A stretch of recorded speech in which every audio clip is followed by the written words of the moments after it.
Welcome to Trump Wire, your trusted source for breaking headlines, global insights, and sharp analysis from around the world. If you're new here, don't forget to hit that subscribe button and turn on notifications so you never miss an update. In early 2025, a dramatic rift emerged within the Republican Party.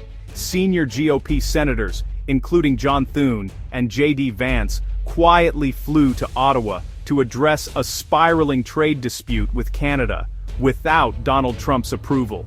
Their mission to de-escalate a looming trade war over the auto industry, especially tariffs on electric vehicles. This bold move broke years of party unity behind Trump's America First trade policies. The senators, well-versed in U.S.-Canada economic ties, feared Trump's aggressive tariffs would devastate the American economy. News of the trip stunned Trump, who publicly rebuked the lawmakers. Republicans should stand strong. We don't need to beg Canada. The episode exposed a widening GOP divide. Trump's camp pushed confrontation, while pragmatic Republicans sought to protect jobs and industry. The senator's Ottawa visit was a high-stakes gamble, signaling that the White House's strategy was failing. Their focus on electric vehicle tariffs underscored the urgency. This sector is vital to both nations' futures. The trip was a tacit admission. The economic fallout was too severe to ignore. This unprecedented defiance set the stage for a dramatic internal GOP showdown. The party now faced a choice: double down on Trump's approach or seek a new path. The outcome would shape not just U.S.-Canada relations, but the future of the Republican Party itself. The stakes had never been higher. To justify sweeping tariffs, President Trump declared a national emergency in early 2025, bypassing Congress. He slapped a 25% tariff on Canadian goods and 10% on oil, claiming it was to stop undocumented migrants and fentanyl from crossing the northern border. Critics, including GOP Senator Susan Collins, quickly pointed out that most fentanyl enters from the South, not Canada. Many saw the emergency as a pretext for protectionist trade policies that Congress would never approve. Using emergency powers to target a close ally was unprecedented and controversial. The administration blurred the lines between trade, immigration, and drug enforcement, setting a troubling precedent. On the same day the Senate rebuked the tariffs, Trump announced new global tariffs, citing the trade deficit as a national emergency. This aggressive, unilateral approach was central to Trump's identity, but it ignited fierce opposition from both parties. The Canadian tariffs became the flashpoint for a broader debate over the limits of presidential power.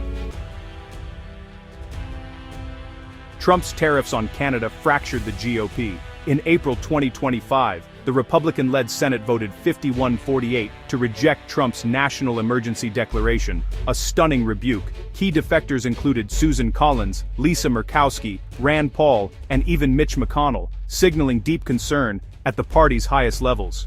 In the House, Democrats launched a discharge petition to force a vote to revoke the tariffs, needing just a handful of GOP signatures. Republicans from farm and border states like Don Bacon faced mounting pressure from constituents hurt by the trade war. The party was split. Trump loyalists backed tariffs and economic nationalism, while pro-business Republicans warned of economic self-sabotage. The clash was no longer theoretical.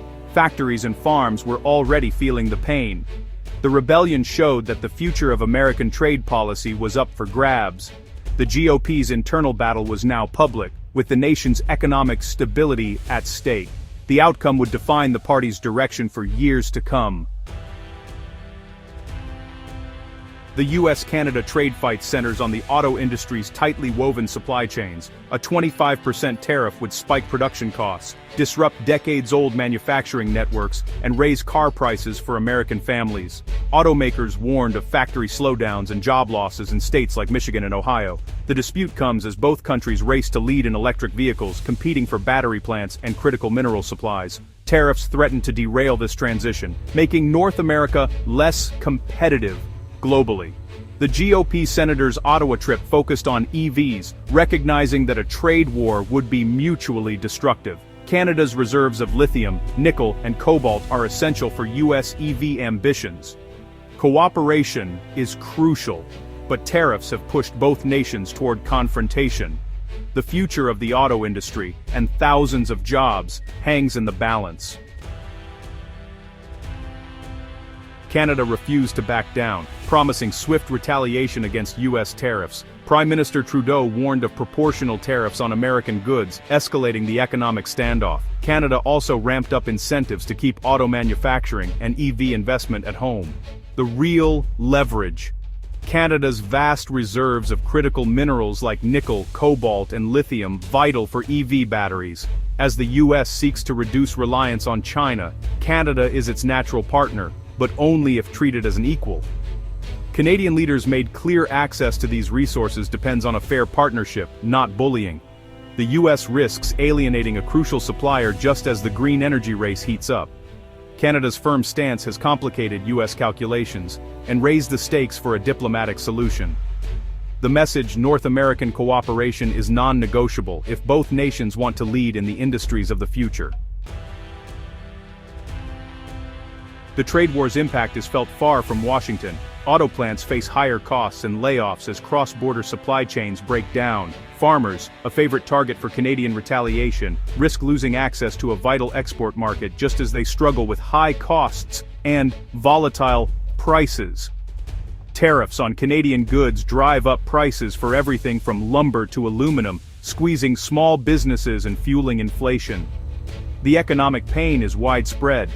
Factories slow production, farmers lose contracts, and local businesses struggle to survive.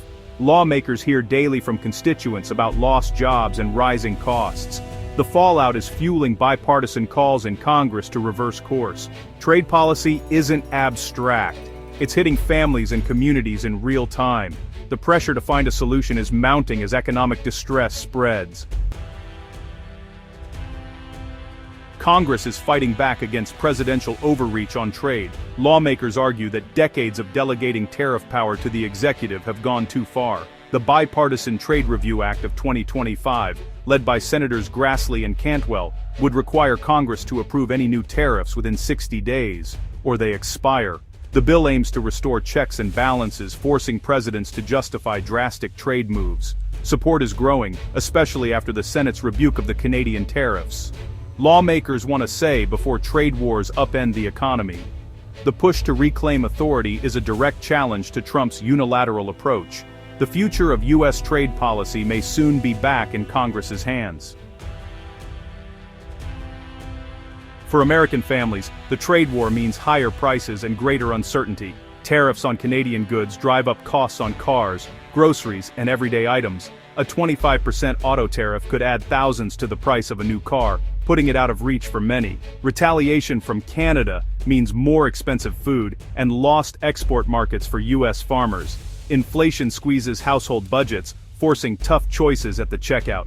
Job security is at risk. Factory slowdowns and lost farm contracts threaten livelihoods. The economic pain is personal, not just political. Tariffs act as a hidden tax, making life more expensive for millions. The promise of protection for some industries comes at a real cost for others. For families, the stakes are felt every day, in their wallets and their worries about the future. This trade dispute is a turning point for U.S.-Canada relations. For decades, the two nations have thrived on trust, open borders, and shared prosperity. Tariffs threaten to unravel decades of cooperation, harming both economies and breeding mistrust. The integrated supply chains that support millions of jobs are at risk. In a world facing new challenges, green energy, global competition, North American unity is more important than ever. The path forward is clear. Escalation leads to mutual harm, while diplomacy restores partnership. Lawmakers pushing for negotiation hope to reaffirm the alliance and secure a prosperous future. The outcome will shape not just trade, but the entire North American alliance. The world is watching to see if the U.S. and Canada can find common ground once again.